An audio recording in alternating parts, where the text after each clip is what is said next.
Do not give your enemy problems. Give them dilemmas. It's fast becoming a cliche in the comments section, but it's a powerful philosophy. You see, problems have solutions. Dilemmas, in contrast, present their target with two bad options. And over the last 8 months, Ukrainian strategists have written a dissertation on the subject, with the first 2 chapters written in 2022, east of Kharkiv, and in Kherson. Right now, it appears that we are in the middle of the 3rd chapter, as shaping operations have wrapped up, and Ukraine's counteroffensive, or Ukraine's something, is seemingly underway everywhere. But while the world's attention will turn to the day-to-day exchanges of territory, it is the earlier preparation that will determine whether Ukraine's counterattack makes limited progress or becomes a nightmarish rout for Russia.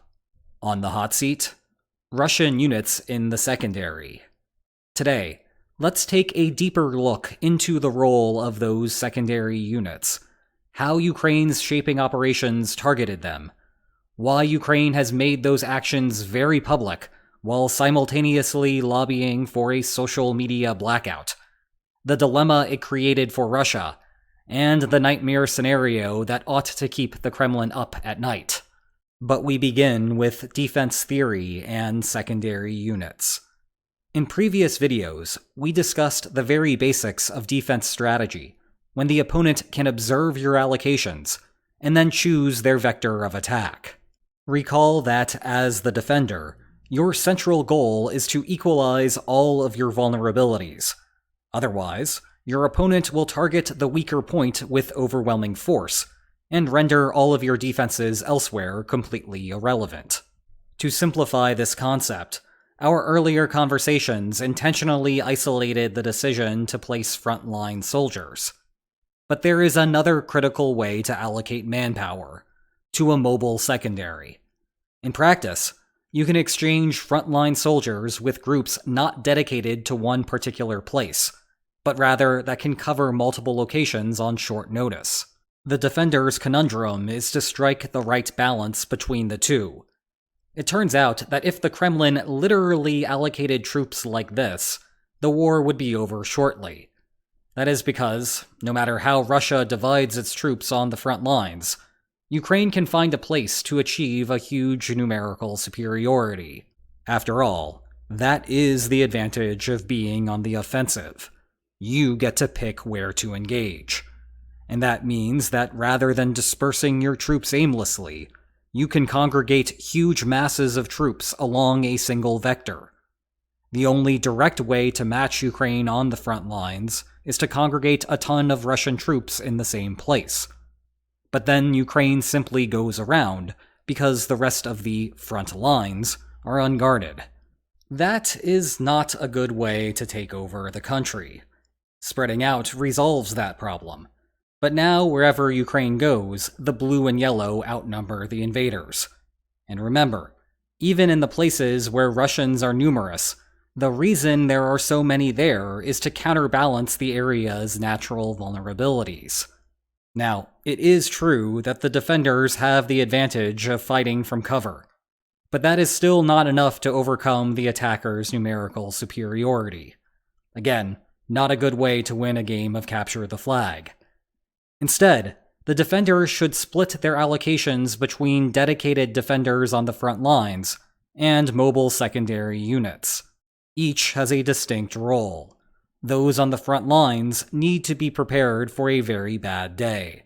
If the attacker chooses to target their specific position, they must hold tight as they stare down the more concentrated enemy. This is a matter of stalling. The goal is usually not to use your trenches or other defensive advantages to win the battle. Rather, you want to hold the position for long enough that the mobile secondary units can arrive. That will even the numbers. And because you are defending, having roughly even numbers is likely good enough for you to secure a win. Thus, there is a trade-off. The more soldiers you have on the front lines, the less likely the attacker will be able to achieve an immediate breakthrough. That's good news for you. But the more soldiers you place in the mobile secondary, the more likely you are to win conditional on no breakthrough occurring. The problem here is that you only have finite resources, and you cannot have everything. Thin out the front lines too much, and you lose immediately. Thin out the secondary too much, and you lose eventually. In practice, there are still some subtleties in how you would actually want to deploy your soldiers. Centralizing mobile secondaries is helpful because it allows for greater coverage. But it also means that the fringe areas will take longer to see their first reinforcements arrive, if the opponent aims in those directions.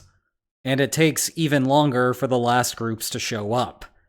Thus, you might wish to be a little stingier with the frontline troops in the middle areas, because the cavalry will arrive sooner and in greater numbers there.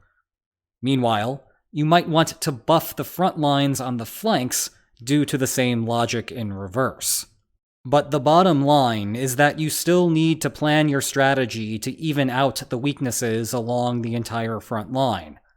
And while it may be tempting to overload the secondary units to cover your bases, if you thin out the front line too much, the secondary will soon find out that there are no bases to cover. That is the main strategic problem. Now let's talk about how Ukraine executed its shaping operations to exploit this framework. Shaping operations are not the thrust of the attack. Think of them instead as the preliminary bouts leading up to the main event. At the risk of condensing 6 months of activity down to a minute or so, consider what Ukraine has been up to since the previous counterattacks. Ukrainian forces stayed in Bakhmut, convinced Russia to engage in urban combat, and caused enough casualties during the slow retreat to induce a public spat among Russian leadership. Even after losing the city, Ukraine has pressed around its outskirts to force Russian troops to flow in, even as Wagner mercenaries withdraw from the area. By the end of the spring, the major news stories had crossed the border into Russian territory. The clearest phase of this featured repeated attacks by Russian partisans in the Belgorod region, first coming from the west of Kharkiv, then pausing briefly, then coming from the east of Kharkiv. But it may have also included drones of uncertain origin, flying over the Kremlin, and then later drone attacks in the posh, Kremlin-aligned Moscow suburbs. Western intelligence currently indicates that Ukrainian-sponsored partisans, perhaps like those engaged in the cross-border raids, may have been responsible for those attacks. To a lesser extent, general artillery fire and the introduction of Storm Shadow to target roads, ports, and infrastructure had the same shaping effects.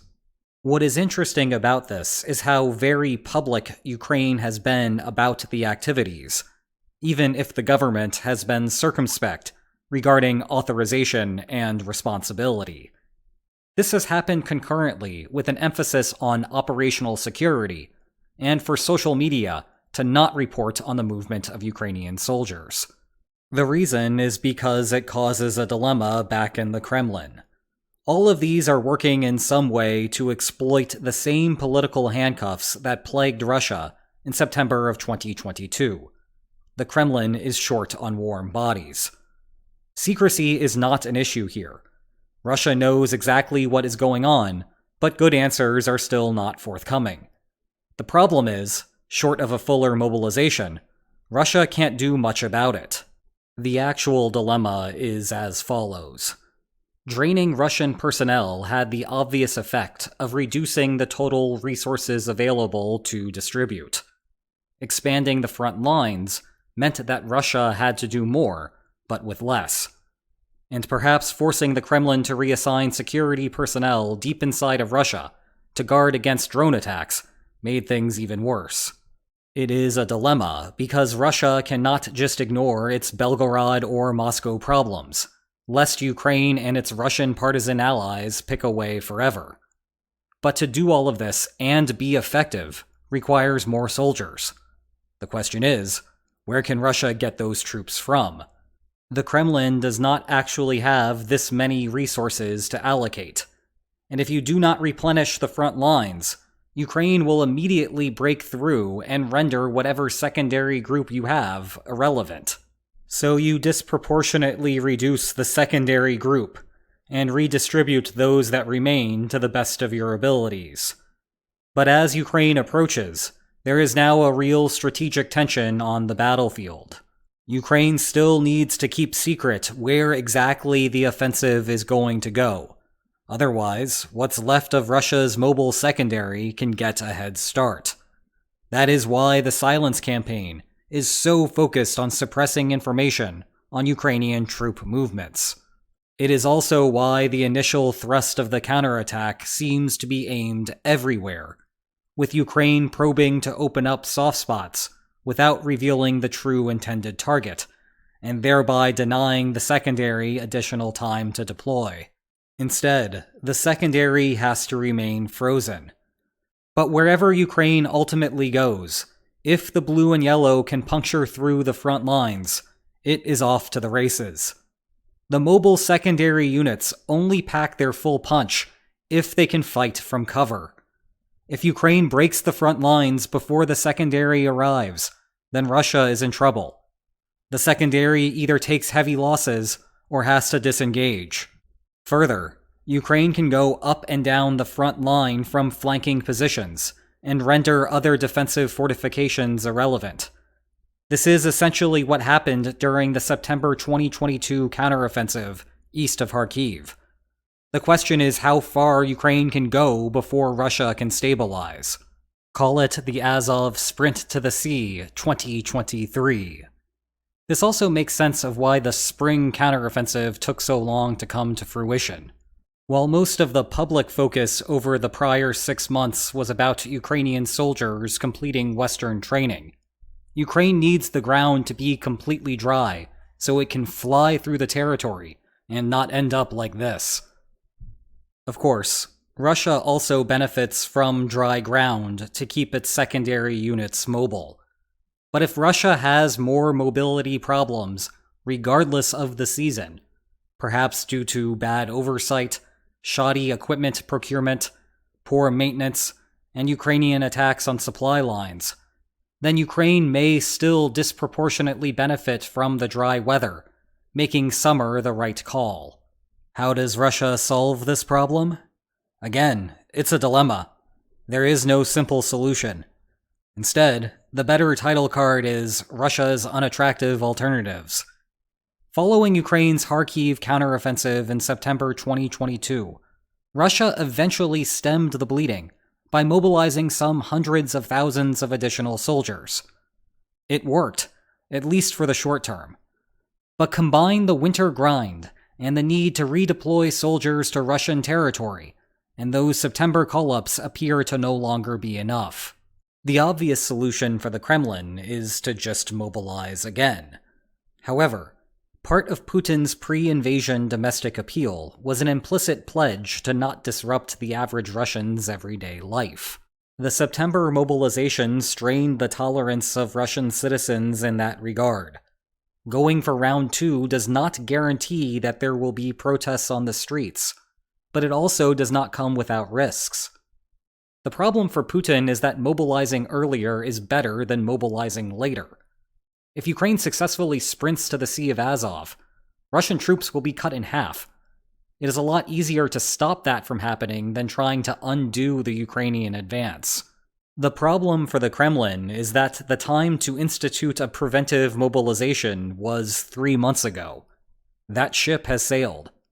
And now we will see if Russia can hold on to its front lines for long enough for the secondary coverage to arrive, or whether Ukraine will zip right through, and then we will see just how far the counteroffensive can go before it runs out of steam.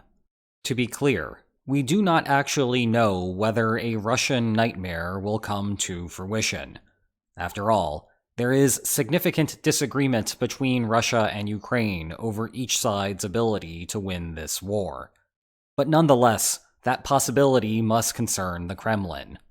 The alternative, albeit with a similar outcome, is that Russia accepts its status in a temporary check and chooses to proactively retreat. This was essentially Moscow's strategy back in November 2022 with Kherson. Like then, the goal here is to preserve Russian soldiers in the hopes of living to fight under better circumstances. But still, this is unattractive.